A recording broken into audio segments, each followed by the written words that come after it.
1140 عیسوی تک اندلس میں پھر سے چھوٹے چھوٹے طائفہ قائم ہو گئے۔ اسی دوران نارتھ افریقہ میں الموحد گورنمنٹ ابھری۔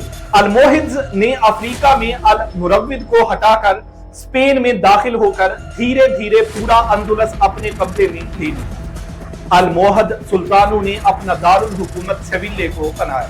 الموحد دور میں پھر سے کچھ وقت کے لیے مسلم قوت ایک جٹ ہوئی۔ 1195 میں الموحد خلیفہ یعقوب المنصور نے کیسٹیلے کے الفونسو آٹھ کو بیٹل آف الارکوس میں شکست دی، مگر 16 جولائی 1212 عیسوی کو لاس نیواس ڈے ٹولوسا میں اسپین کے 3 بادشاہ کیسٹیلے کا الفونسو ایک، ایراگون کا پیڈرو دوم اور نوارے کے سینچو سات نے الموحد خلیفہ محمد الناصر کی فوج کا مقابلہ کیا۔ پوپ نے اس جنگ کو کروسیڈ یعنی عیسائی جہاد کا درجہ دیا۔ دن بھر کے مقابلے کے بعد الموحد فوج شکست کھا گئی۔ یہ ریکونکوسٹا کی مہم کا فیصلہ کن موڑ تھا۔ اس کے بعد الموحد خلافت کا دور اسپین اور مغرب دونوں میں ٹوٹنے لگا۔ اگلے چند ہی سالوں میں کرسچن ممالک نے اندلس کے بڑے شہر ایک ایک کر کے اپنے قبضے میں لینے شروع کر دیے۔ 1212 عیسوی سے 1250 عیسوی تک مسلمانوں کی زمین مسلسل سکڑتی چلی گئی۔ قرطبہ 1236 کیسٹیلے کے فرڈینینڈ سوم کے ہاتھوں گر گیا۔ سیویلے 1248 میں کرسچن قبضے میں چلا گیا۔ ویلنسیا اور مرسیا بھی کرسچن قبضے میں آ گئے۔ بس ایک علاقہ رہ گیا، گراناڈا کا علاقہ۔ گراناڈا جو کہ جنوب مشرقی اسپین میں واقع تھا، اب مسلمانوں کی آخری پناہ گاہ تھی۔ یہاں بنو احمر کی حکومت قائم تھی۔ انہوں نے کیسٹیلے کے ساتھ معاہدہ کیا کہ وہ ہر سال خراج ادا کریں گے اور کیسٹیلے انہیں آزاد چھوڑ دے گی۔ اسی سیاست کی وجہ سے گراناڈا کی سلطنت 13ویں سے 15ویں صدی تک قائم رہی۔ الحمبرا کا قلعہ گراناڈا کے پہاڑوں پہ تھا، جہاں سے مسلمان سلطان اپنی حکومت چلاتے تھے۔ 15ویں صدی کے آخری حصے تک اسپین کے کرسچن ممالک بھی آپس میں اتحاد کی سوچ رہے۔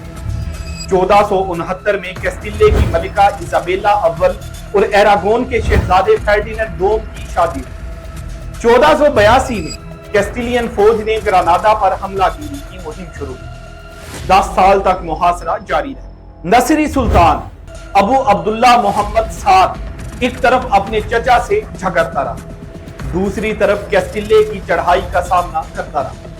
آہستہ آہستہ گراناڈا کی سلطنت کے حصے گرنے لگے۔ افریقہ میں بھی مدد کا کوئی امکان نہ تھا۔ 1491 تک گراناڈا شہر گھیرے میں تھا۔ آخرکار 2 جنوری 1492 کو ابو عبداللہ محمد سعد نے تسلیم و رضا کا فیصلہ کیا اور کیسٹیلے ایراگون کی افواج کے آگے ہار مانی۔ گراناڈا فرڈینینڈ اور ایزابیلے کے حوالے کر دیا گیا۔ یوں 711 عیسوی سے شروع ہونے والا سلسلہ 1492 عیسوی میں انجام کو پہنچ گیا۔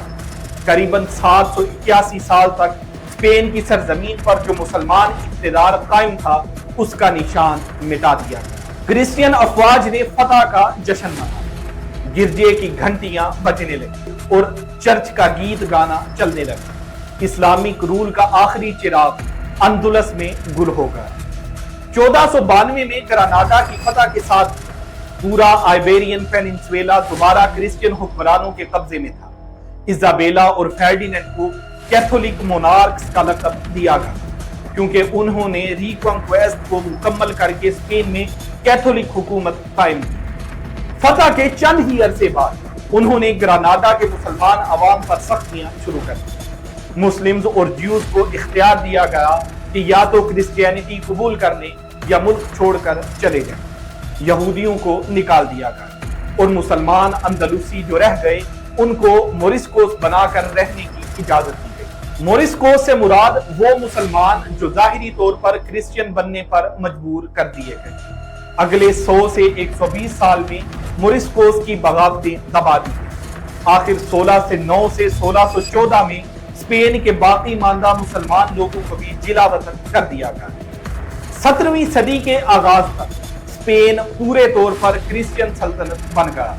اندلس کی داستان میں فتح بھی ہے اور زوال۔ 711 میں